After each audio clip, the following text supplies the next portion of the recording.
महाराष्ट्रातील सर्व विद्यार्थी, पालक, शिक्षक यांना माझा मनापासून नमस्कार। विद्यार्थी मित्रांनो, कालच परीक्षा झाली आणि या स्कॉलरशिप परीक्षेमध्ये ज्या विद्यार्थ्यांनी जीनियस मॅथ हे चॅनल फॉलो केलं, जीनियस मॅथचे प्रश्नसंच वापरले, त्या सर्व विद्यार्थ्यांना कालचा पेपर अतिशय सोपा गेलेला आहे।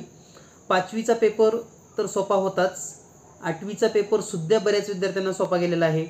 आणि सगळ्यात महत्त्वाचं म्हणजे मी काल पेपर स्पष्टीकरण देत असताना सांगत होतो की ज्या विद्यार्थ्यांनी सराव प्रश्नसंच वापरलेले आहेत त्यांना हा पेपर अतिशय सोपा गेला असेल, कारण कालच्या पेपरमध्ये जवळपास 30 ते 40 प्रश्न हे जीनियस मॅथ प्रश्नपत्रिकेमध्ये समांतर प्रश्न होती। प्रश्न जशाला तशी असं म्हणता येणार नाही, कारण संख्या बदलत असतात, परंतु समांतर प्रश्नसुद्धा खूप महत्त्वाचे असतात, कारण त्या प्रकारच्या प्रश्नाचा विद्यार्थी सराव करत असतो। तर या ठिकाणी मला सांगायला आनंद होतो की ज्या विद्यार्थ्यांनी हा जीनियस मॅथचा प्रश्नसंच वापरलेला आहे त्या विद्यार्थ्यांना पैकीच्या पैकी मार्क मिळालेले आहेत। तर हा आहे 8वी स्कॉलरशिपचा प्रश्नसंच। तर या प्रश्नसंचाचा वापर करून यापूर्वीही अनेक विद्यार्थ्यांनी यश कमवलेलं आहे। ज्या विद्यार्थ्यांनी जीनियस मॅथचा क्लास जॉईन केला होता असे हे 2 विद्यार्थी ज्यांचा राज्यामध्ये नंबर आला होता, तर त्यांनी सुद्धा या प्रश्नसंचाचा वापर केलेला आहे। आणि कालच्या पेपरमध्ये म्हणजेच 2022 या पेपरमध्ये सुद्धा या पुस्तकातील 30 ते 40 प्रश्न गणिताची समांतर आली होती। तर ती समांतर प्रश्न कोणती आहेत आणि खरंच या प्रकारची प्रश्न आली होती का हेही तुम्ही पाहू शकतात। तर पाहूयात या पुस्तकातील प्रश्न लगेच। तर या ठिकाणी पाहूया आपण पूर्व माध्यमिक शिष्यवृत्ती परीक्षा जीनियस मॅथ पब्लिकेशन आणि या पब्लिकेशनमधील गणिताचा पेपर। तर विद्यार्थी मित्रांनो, हा प्रश्नसंच फक्त 160 रुपयाला तुम्हाला घरपोच, म्हणजे 160 रुपये या प्रश्नसंचाची किंमत आहे, 160 रुपये आणि प्लस पोस्टिंग चार्ज 30 रुपये। तर तुम्हाला 190 रुपयाला हा प्रश्नसंच घरपोच मिळू शकतो। त्याचबरोबर आणखी एक महत्त्वाचं या व्हिडिओमध्ये तुम्हाला सांगायचं आहे, ज्याचा तुम्हाला भविष्यामध्ये पुढील वर्षासाठी फायदा होणार आहे, आणि ते म्हणजे NMMS मार्गदर्शिका। तर NMS मार्गदर्शिका आपण यावर्षीच लॉन्च केलेली आहे, परंतु मार्गदर्शिका इतकी सुंदर आहे, तुम्ही जर नवोदयची तयारी करून NMSची तयारी करून घेत असाल तर एक मार्गदर्शिका मागवून पहा, तुम्हाला प्रत्येक विद्यार्थ्याला घ्यावीशी वाटावी अशी ही मार्गदर्शिका। या मार्गदर्शिकेमध्ये मॅट अँड सॅट म्हणजे mental ability test and scholastic ability test म्हणजेच मॅट अँड सॅट दोन्हीही पेपर दिलेले आहेत। तर ही मार्गदर्शिकासुद्धा आपण घरपोच मागणी करू शकतात, आणि या संदर्भात किंवा या मार्गदर्शिकेची तुम्हाला PDF पाहिजे असेल तर व्हॉट्सअप करा या दिलेल्या नंबरवर 8856 तर सुरुवातीला पाहूयात 8वी पेपरमध्ये खरंच प्रश्न आली होती का आणि ती नेमकं प्रश्न काय आहेत। तर पहा, 8वी प्रश्नपत्रिका संच यामध्ये एकूण आपण 10 पेपर दिलेले आहेत। पेपर 1 साठी 10 पेपर आणि पेपर 2 साठी 10 पेपर, एकच प्रश्नसंच आहे आणि सोबत त्याची फक्त उत्तरसूची दिलेली आहे, स्पष्टीकरण दिलेली नाही। तर पहा, पेपर क्रमांक 1 आपण या ठिकाणी पाहतोय। पेपर क्रमांक 1 मध्ये आता आपण गणिताचे सुरुवातीला प्रश्न पाहणार आहोत। तर या ठिकाणी पहिला प्रश्न पाहूया आपण। पहिला प्रश्न आहे, O केंद्र असलेल्या वर्तुळाची त्रिज्या 17 सेमी आहे। या वर्तुळातील एका जीवेचे वर्तुळ केंद्रापासून अंतर 8 सेमी असेल तर जीवेची लांबी किती। परीक्षेत प्रश्न आला होता, जीवेची लांबी दिली होती आणि वर्तुळ केंद्रापासूनचं अंतर विचारलं होतं। म्हणजे लक्षात घ्या, प्रश्न समांतर म्हणजे कसे असतात लक्षात घ्या, घटक तोच आहे। त्यानंतर दुसरा प्रश्न पाहूया आपण। एका त्रिकोणात 2 बाह्य कोणाची मापे अनुक्रमे 120 130। परीक्षेमध्ये जी आली होती त्या ठिकाणी फक्त मापे बदल होती, परंतु तो त्रिकोणाचा कोणता प्रकार आहे, म्हणजे पुन्हा सेम प्रश्न। म्हणजे मला या ठिकाणी हे सांगायचं आहे की पेपरमध्ये जे प्रश्न असतात संख्या तर बदलून येणारच आहेत, काही संख्या जशाला तशा येणार नाहीत, परंतु प्रश्नाचं स्वरूप मात्र तुम्हाला नक्कीच त्या पद्धतीचं दिसेल। त्यानंतर कवायतीसाठी जेवढे विद्यार्थी रांगेत उभे आहेत त्याच्या दुप्पट रांगाची संख्या आहे। कालच्या पेपरमध्ये कवायतीसाठी प्रश्न होता, परंतु थोडा बदल होता, एवढाच फरक आहे। यानंतर पुढे एका गावची लोकसंख्या दरवर्षी 5% वाढते, आज 40,000 असेल तर आणखी 2 वर्षानंतर गावची लोकसंख्या किती असेल। कालच्या पेपरमध्ये मात्र 3 वर्षी दरवर्षी वेगवेगळी वाढ दिली होती, एवढाच बदल आहे, परंतु लोकसंख्या वाढीवरचा प्रश्न कालच्याही पेपरमध्ये विचारलेला आहे। तर नेमकं या ठिकाणी जर पाहिलं आपण 1 2 3 4 समांतर प्रश्न आपण मोजतोय, फक्त सेम कन्सेप्ट असलेली। यानंतर पुढचा प्रश्न आपण पाहूयात। पुढचा जर प्रश्न पाहिला आपण, एका वर्गात 20 विद्यार्थ्यांची उंची दर्शवणारा वारंवारता मध्यमान काढा.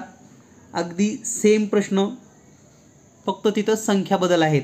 त्यानंतर 25x वर्ग अधिक 16y वर्ग ही राशी पूर्ण वर्ग होण्यासाठी कोणते पद मिळवावे. सेम प्रश्न, फक्त त्या ठिकाणी संख्या बदल आहेत. त्यानंतर गुणाकाराचा प्रश्न होता, संख्या बदल. त्यानंतर पुढचा आहे सत्यविधान.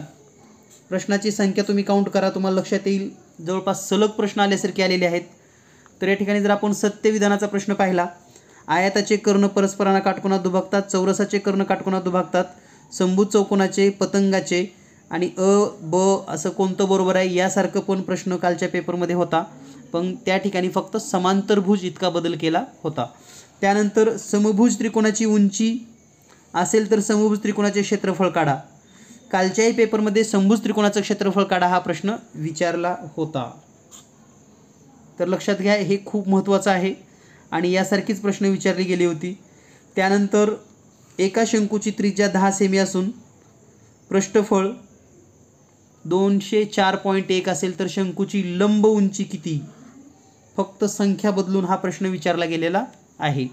त्यानंतर 7x घन अधिक 5x वर्ग अधिक 9 आणि 6x चौथा अधिक 9x वर्ग या दोन बहुपदीच्या गुणाकाराची कोटी किती. सेम प्रश्न आहे, फक्त या ठिकाणी संख्या बदललेल्या आहेत. तुम्ही पाहू शकता कालचा पेपर जर तुमच्याकडे असेल. यानंतर पुढचा प्रश्न आहे 64x घन वजा 125 y घन. सेम क्वेश्चन आहे, फक्त या ठिकाणी पद बदलले एक, बाकी पद जवळपास सेम आहेत. यानंतर पुढचा प्रश्न, तर या ठिकाणी आतापर्यंत जर आपण प्रश्न मोजली 1 2 3 4 या पेजेसवर आपण पाहूया 5 5 6 7 8 9 10 11. खूप मोठी गोष्ट आहे विद्यार्थी मित्रांनो, एका पेपरमधील अशी 10 ते 11 प्रश्न सारखी येणं. त्यानंतर पुढे पाहूया आपण, सभागृहाची लांबी 30 मीटर, रुंदी 24 मीटर आहे. सभागृहात 1 मीटर आणि 0.5 मीटर लांबीच्या एकूण किती. तर त्या ठिकाणी फक्त या ठिकाणी 1च्या ऐवजी 0.5 होतं, एवढं लक्षात घ्या. पण प्रश्नाचा प्रकार अगदी सेम. त्यानंतर चौरसाचा कर्ण 16 सेमी असेल तर चौरसाचे क्षेत्रफळ किती. आता या ठिकाणी चौरसाचा कर्ण दिलाय, क्षेत्रफळ विचारले. त्या ठिकाणी चौरसाची बाजू विचारली होती. म्हणजे प्रक्रिया तर विद्यार्थ्यांना तीच करायची आहे, मेथड तर तीच वापरावी लागते, पण हे आपल्या लक्षात आलं पाहिजे. त्यानंतर 4.6 गुणिले 4.6 वजा 9.2 गुणिले 2.6 अधिक 2.6 गुणिले 2.6. अगदी सेम टू सेम प्रश्न आहे, फक्त त्या ठिकाणी संख्या बदलल्यात, पॅटर्न अगदी सेम आहे. त्यानंतर पुढचा प्रश्न, छापील किमतीवर 12% सूट देऊन एक मोबाईल 14,080 रुपयाला. त्याही पेपरमध्ये असाच प्रश्न आहे आणि 26,000 अशी किंमत दिली आहे. प्रश्न अगदी सेम पद्धतीचा. त्यानंतर पुढचा प्रश्न आहे, एका वर्तुळाकार बागेची त्रिज्या 70 मीटर असून बागेभोवती 5 पदरी तारेचे कुंपण किती तार लागेल. प्रश्नाचा प्रकार त्या ठिकाणी सेम आहे. 28 मीटरचे म्हणजे इथं 70च्या ऐवजी 28 मीटर विचारले, 5 पदरीच आहे आणि 50 रुपये प्रमाणे खर्च विचारला आहे. म्हणजे फक्त 50 न गुणाकार करायचं या ठिकाणी वेगळं आलेलं आहे. त्यानंतर समभुज चौकोनाचे कर्ण 2 कर्ण दिलेत आणि परिमिती विचारले आहे. कालच्या पेपरमध्ये एक कर्ण एक बाजू दिली होती आणि दुसरा कर्ण विचारला होता, पण कन्सेप्ट तीच आहे, लक्षात घ्या. ज्या विद्यार्थ्यांना हा भाग लक्षात येतो किंवा जे विद्यार्थी शिक्षक स्वतः हा भाग शिकवतात त्यांना या पेपरचं महत्त्व लक्षात येत असेल. त्यानंतर काटकोन त्रिकोणाचा कर्ण 20 सेमी आणि पाया, तर क्षेत्रफळ किती हा नव्हता आला. यानंतर गाडीच्या चाकाचा व्यास 1.4 मीटर आणि 4.4 किलोमीटर अंतर जाण्यासाठी किती फेरे. तर त्या ठिकाणी पण फेरे दिले होते आणि अंतर विचारलं होतं, मेथड एकच. 7A वजा 9B ची बेरीज व्यस्त, 10A अधिक 5B ची बेरीज व्यस्त. तिथं ही बेरीज व्यस्त आणि बेरीज व्यस्तची बेरीजच विचारली होती, फक्त संख्या बदल होत्या. त्यानंतर कोटिकोणाचे माप कोणाच्या 4 पट आहे. त्या ठिकाणी पूरक कोण आणि कोटिकोणाचं गुणोत्तर दिलं होतं, पण थीम एकच.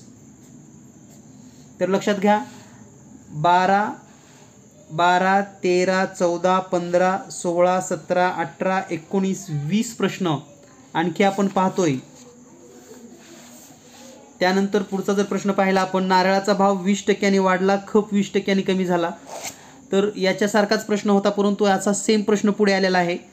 40 रुपये डझन पेन खरेदी करून 50 रुपये प्रमाणे विकले, त्या ठिकाणी 25 खरेदी करून 32 रुपयाने विकले, मेथड तीच. त्यानंतर पुढे जर पाहिलं आपण तर या ठिकाणी 64 नंबरचा प्रश्न पहा. संख्या रेषेवर यमचे निर्देशांक 5/3 आहेत. बिंदू यम आणि एन मध्ये 2 एकक अंतर. कालच्याही पेपरमध्ये 2 एककच अंतर होतं, फक्त हा बिंदूचा निर्देशांक वेगळा होता. 2 पर्याय निवडायची होती. म्हणजे तुम्हाला लक्षात आलं असेल किती समांतर प्रश्न या ठिकाणी विचारलेले आहेत. यानंतर पुढचा प्रश्न पाहूया आपण. दुकानदाराने सलग 2 वेळा 20% आणि 30% वाढ केली. कालच्याही पेपरमध्ये असाच प्रश्न होता, परंतु वाढ फक्त वेगळी दिली होती. त्यानंतर एका केंद्रीय कोणाचं माप दिलेलं आहे आणि संगत विशाल कंसाचं माप विचारलंय. कालच्याही पेपरमध्ये असा प्रश्न होता. त्यानंतर सुमनजवळ 50 रुपयाच्या नोटा 500च्या दुप्पट. तर जवळपास जर आपण या प्रश्नांची संख्या मोजली आपण 1 2 3 4 5 आणि 12, 1 2 या ठिकाणी पहा हे 3 4 5